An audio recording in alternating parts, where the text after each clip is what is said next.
Olá, amigo prevencionista, interessados em ações relacionadas à saúde e segurança do trabalho. Bem-vindo mais uma vez aqui nessa quinta-feira, no nosso programa aqui de estação.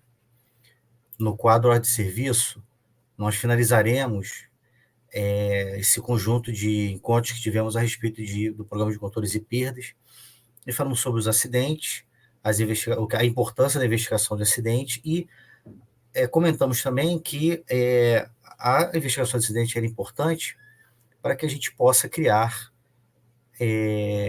hipóteses, né, para a solução, para que aquele acidente não torne a acontecer.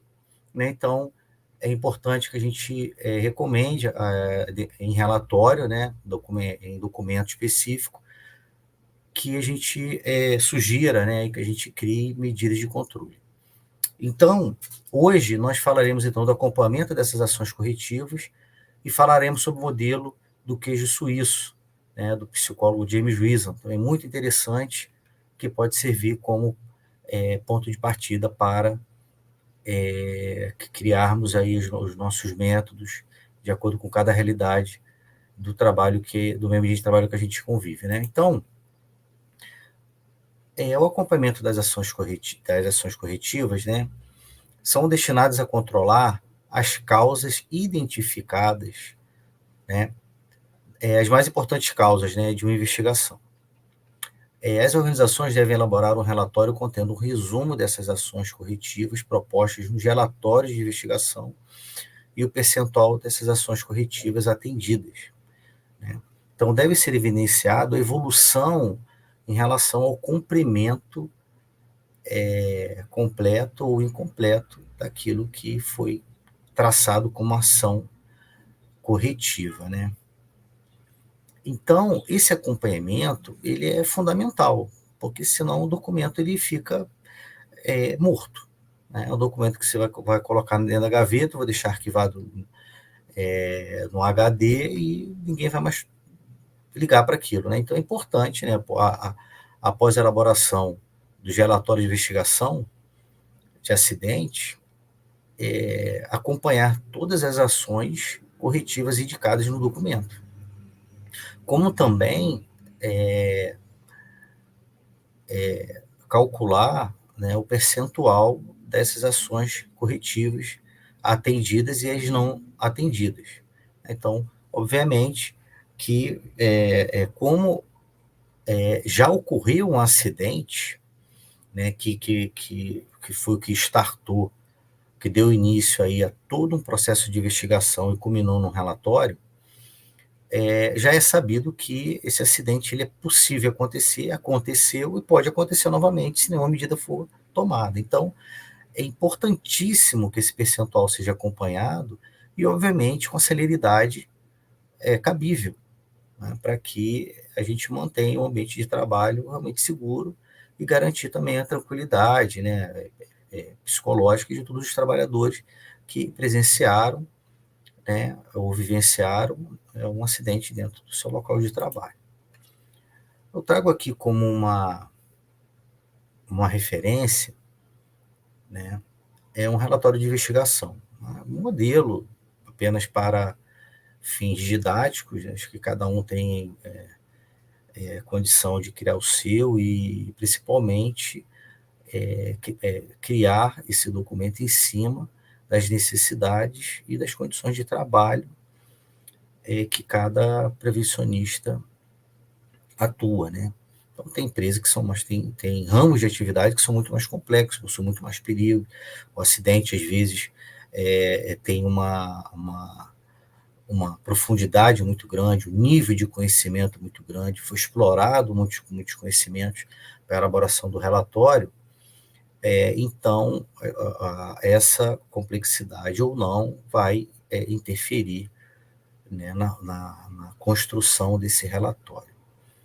Então, o que é importante, né, a gente não tirar da tela, dentro da nossa mente, que precisamos também cumprir com todas as exigências da NR4.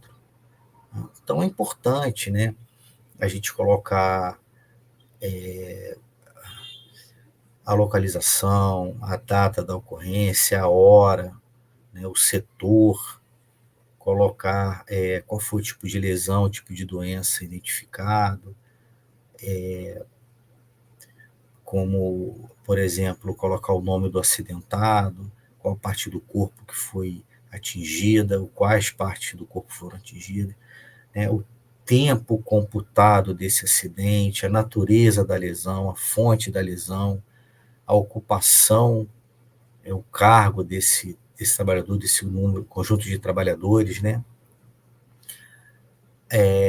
Como também considerar os danos à propriedade, né? Então, incluir, né, a natureza dos danos, os custos envolvidos no acidente e as perdas, né, para que a gente possa, então, estar, inclusive, atendendo esse programa de controle de perdas, né? E outras informações, né, relacionadas a incidentes, como a natureza do incidente, observações, que já começamos também, que o incidente ele tem também uma grande importância, né, para a prevenção de acidentes.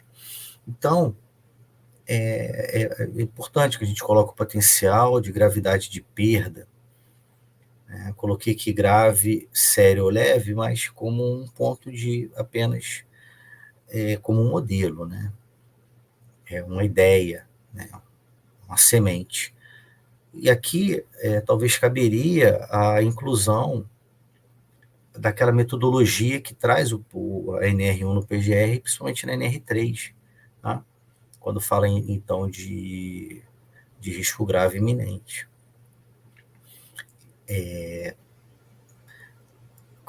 A probabilidade do acontecimento é da mesma forma, né? Então, de repente, pode ser interessante, né? Já um estudo aqui é um pouco mais aprofundado, né, da gradação do risco e da probabilidade do risco, de acordo com as normas que eu já comentei aqui, né? Então, é importante descrever o acidente.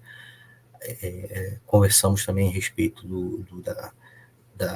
das entrevistas, né? Então, é importante que esse relatório seja construído, elaborado, né, com um grupo grande de pessoas, né? Então, essa descrição de como aconteceu o acidente ela é fundamental, né, que não só quem estava envolvido com o acidente, mas também quem presenciou, quem estava a determinada distância e verificou alguma coisa, né? É sempre importante, né, que essa descrição ela seja o mais completa possível. E, na sequência, né, a gente vai falar, então, sobre a análise das causas, né? As causas imediatas, que são aquelas que estão diretamente ligadas ou que contribuíram diretamente para a ocorrência, né? Então, é que a gente chama aí, dentro da segurança do trabalho, como ato inseguro ou condição insegura, condição abaixo do padrão, né? Lembrando, como eu já comentei em outro programa anterior, que o ato, né, ele não pode ser utilizado como justificativa para o acontecer de acidente, porque senão toda uma ciência que é a segurança do trabalho, né, na engenharia de segurança do trabalho, ela vai a, afunda, né, ela se perde, porque se todo acidente for culpa do trabalhador, não tem para que ter ciência, não tem para que ter estudo, né? Então é importante a gente ter isso sempre em mente. É óbvio que é possível que um trabalhador cometa algum ato abaixo de um padrão previamente treinado, planejado, organizado, mas é importante buscar as causas que causou esse ato abaixo do padrão. É um trabalhador extremamente cansado, uma jornada de trabalho muito agressiva, foi falta de preparação do material, o ambiente de trabalho não estava adequado para aquela operação naquele momento, enfim, tudo isso tem que ser considerado, né? O contingente de trabalhadores para aquela tarefa era realmente suficiente, né? Todas as medidas planejadas estavam à disposição desse trabalhador, como ferramentas, equipamentos, né? E na sequência a gente também precisa analisar as causas administrativas. E aí entram, então, aquilo que a gente chama de falhas gerenciais. Né? Tudo aquilo que, de um jeito ou de outro, abriu também um caminho, uma brecha, para que ocorresse, então, uma condição, um ato abaixo do padrão. E aqui a gente pode, por exemplo, colocar a falta, né, de uma ferramenta específica, a falta de um insumo específico, a falta de uma proteção específica, uma condição climática que não era para atuar naquela condição e isso não foi lembrado, isso não foi anotado, isso não foi dado, não foi treinado, foi falta de supervisão. Então, tudo isso a gente precisa considerar. E acompanhando então esse item de análise de causas, né, é importante relacionar as recomendações tomadas ou aquelas que precisam ser tomadas para prevenir acidentes semelhantes. Então, nesse ponto aqui que o acompanhamento das ações corretivas tem o seu ápice. Então, a partir dessa relação de recomendações, após, né, reuniões, né, com todos os setores da organização, a gente vai então fazer esse acompanhamento e, obviamente, não deixar que nenhuma dessas recomendações fique de fora dos investimentos. Por fim, a assinatura, né, de quem elaborou. Eu acho que bem-vindo aqui nessa relação de recomendações que sejam indicados os responsáveis por cada ação de correção, né? Ou os grupos responsáveis para aquelas correções, né? Para que o documento realmente seja completo. Porque senão o documento foi o SESMIT que elaborou, então é o SESMIT que tem que resolver. Não é por aí. Né? Então, é importante que os trabalhadores, né, da organização eles fiquem motivados e que eles tenham as condições necessárias para cada um na sua área corrigir todas as falhas que foram identificadas no relatório de acidente para que eventos semelhantes não aconteçam.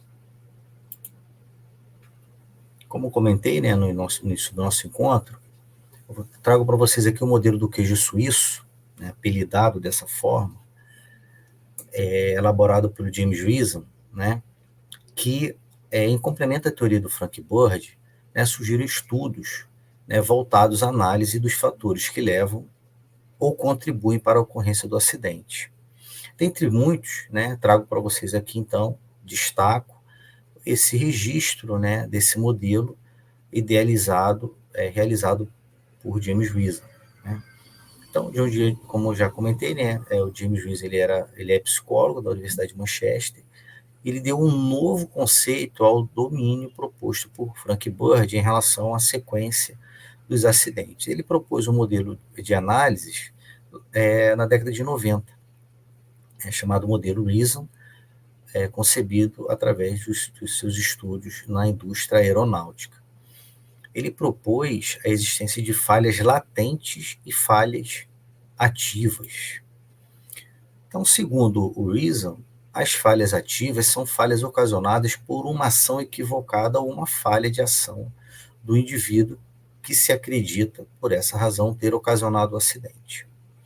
Elas são cometidas por aqueles que estão em contato direto com o sistema. Por exemplo, na aviação, se o piloto esquecer de acionar o trem de pouso no momento da aterrissagem, com certeza irá ocasionar um trágico acidente.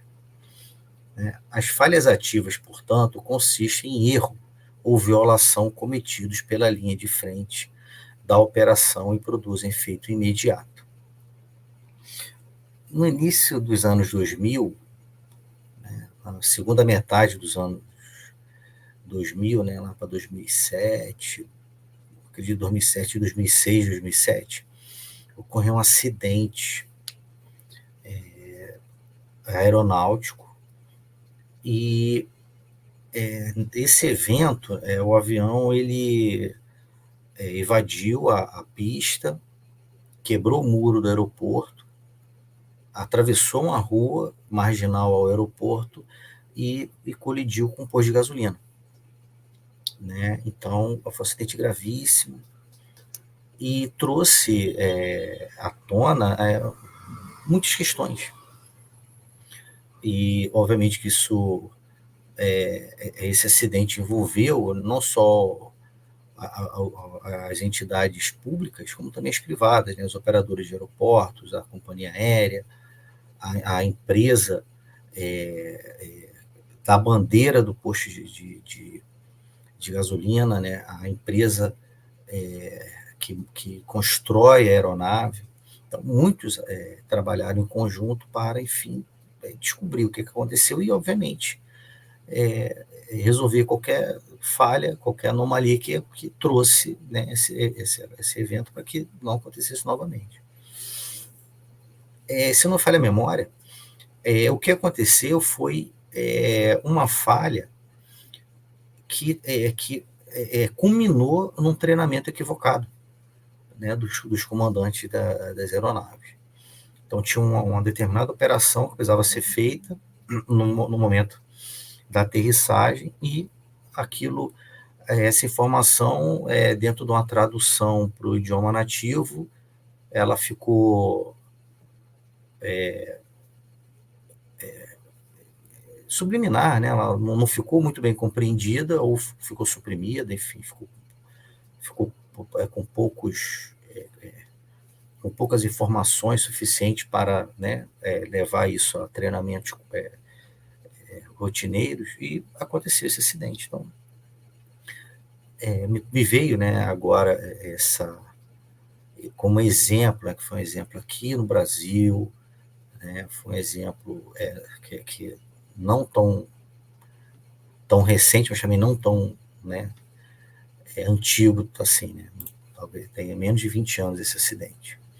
Então, as falhas latentes são aquelas que se encontram adormecidas no sistema, como, por exemplo, uma falha em um equipamento que, mesmo assim, tem funcionado durante anos.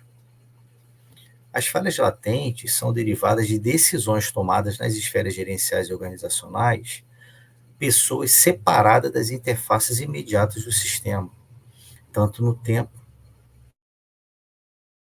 As falhas latentes, para o pesquisador, portanto, são falhas ou defeitos já presentes no sistema decorrentes de limitações técnicas do próprio sistema, de decisões, omissões ou medidas adotadas antes do acidente por quem detém o poder decisório. Então, outra situação que pode ser muito comum um local de trabalho que utiliza algum equipamento, alguma ferramenta, alguma máquina, e que essa máquina, o fabricante não existe mais, essa fábrica foi vendida, mudou de nome, mudou de proprietário, né? E aquelas pessoas que construíram, o que projetaram, não fazem mais parte daquele ciclo, né? E aí muitas vezes a gente não tem mais aquela assistência técnica, aquela assessoria técnica de quem criou e quem elaborou o projeto. Ou, aliado a isso, né, a gente tem um equipamento que as pessoas, no início da chegada desse equipamento, dessa máquina, elas sofreram muitos treinamentos com fabricantes, com pessoas vindas dos seus países sede para poder treinar, para poder ensinar como se trabalha com equipamento, como se faz manutenção e tal. E, de repente, essas pessoas se aposentaram ou mudaram de empresa, e quem ficou com um treinamento um pouco mais superficial, né? Porque quando o equipamento era novo e toda uma bateria de informações que esses trabalhadores receberam, muitos deles trabalharam por anos e não precisaram daquelas informações, porque o equipamento é muito novo e coisas semelhantes a isso, né? Então, isso pode acontecer, né? Essa falha latente de ter alguma coisa, né? Que, que apareceu no sistema e que não foi identificado. Diferentemente das falhas ativas, as falhas latentes podem ser remediadas a tempo antes que ocorra um acidente, né? As organizações desenvolvem filtros ou barreiras que são como salvaguardas que objetivam remover, minimizar ou proteger-se de danos operacionais. As ações preventivas e preditivas buscam detectar falhas latentes em sistemas, muitas vezes ocultas. Essas falhas muitas vezes ocultas. Então, para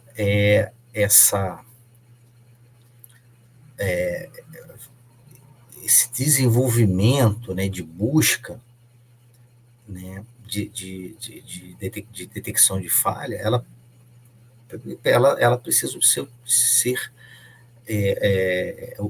ser utilizada com recurso de gerenciamento de risco. Em cada área, a gente encontra ali uma forma, né, um método de gerenciamento de risco um pouco mais profundo, né, um pouco mais direcionado àquela área. Então, é importante, né, que a gente pense na forma que a gente vai estar aprofundando o nosso conhecimento para a detecção dessas falhas latentes, né? As falhas ativas, quando conjugadas à ruptura nas defesas, causam acidentes. As falhas latentes são janelas nas defesas do sistema e, ao se alinharem com falhas ativas, criam uma trajetória de oportunidade de acidente através de algumas ou de todas as camadas protetoras do sistema. São essas janelas alinhadas nas várias defesas que constituem um acidente, um ambiente favorável ao acidente. Então, ao sugerir esses conceitos, o Reason ele elaborou, né, um modelo Swiss Cheese Model, né, o modelo do queijo suíço, conforme resumido. Então, esse estudo mostra uma sequência de causas e de efeitos, né, e assim ele classificou como queijo suíço.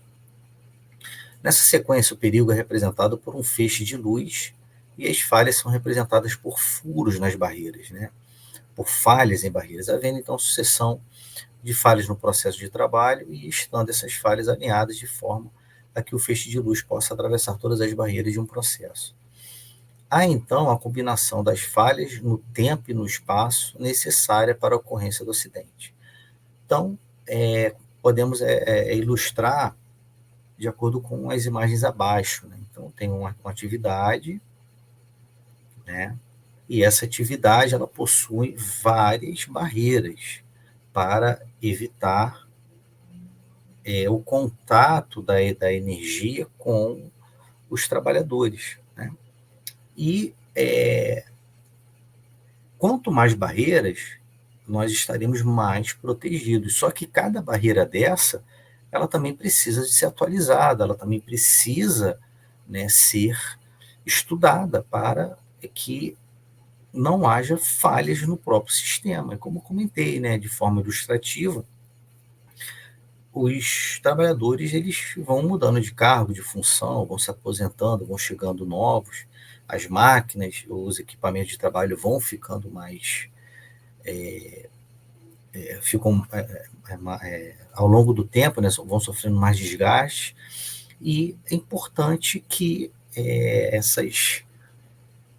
essas falhas sejam descobertas o mais rápido possível, né, para que não a gente não precise remediar, né, mitigar o acidente. Então, eu tenho ali como exemplo um perigo de um líquido inflamável, então eu tenho como barreira a falha na contenção, falha no controle de ignição, falha na detecção do fogo e falha no procedimento de emergência, né? Talvez ali com equipamentos eletroeletrônicos, identificação, né, de foco de incêndio, de fumaça, ou a temperatura inadequada, né, a temperatura muito alta. Então, pessoal, como temos também na outra imagem, né, uma hipótese de um trabalhador realizando uma atividade onde, aliás, vários, né, onde cada um, tanto quem trabalha na parte hidráulica ou outro trabalhador que sugere um trabalhador na área de soldagem, ou outro que sugere um serviço em intervenção de instalações elétricas, cada atividade dessa possui suas medidas de controle.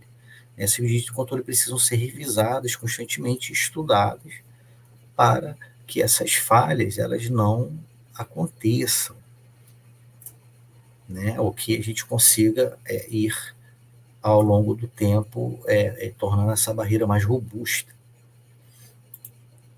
As peças do queijo representam as barreiras e proteções do sistema a favor da segurança e contra os acidentes. Os buracos, os holes, né, do queijo representam as falhas que podem ser ativas ou latentes, como anteriormente mencionado. Havendo alinhamento dessas falhas, ocorrerá o acidente. Em sua análise, Reason define falhas latentes e falhas ativas, ela define tanto uma quanto outra, né? As falhas latentes são aquelas intrínsecas ao processo e que permanecem inativas. Quando atos abaixo de padrões, falhas ativas ocorrem, existe então um alinhamento entre essas falhas latentes, né, com as falhas ativas. E esse alinhamento, então, ele vai refletir na ocorrência de um evento aí indesejado. Eu espero que eu tenha trazido mais conteúdo, mais conhecimento para você utilizar no seu dia a dia, como prevencionista e como trabalhador, né, para você também se sentir consciente, né, dos riscos que você está exposto, para você poder também se proteger. No próximo encontro, abordaremos então os indicadores de desempenho de segurança como uma sequência desse nosso tópico aí de acompanhamento de ações corretivas. Agradeço a sua presença, te espero aqui no próximo programa. Até lá.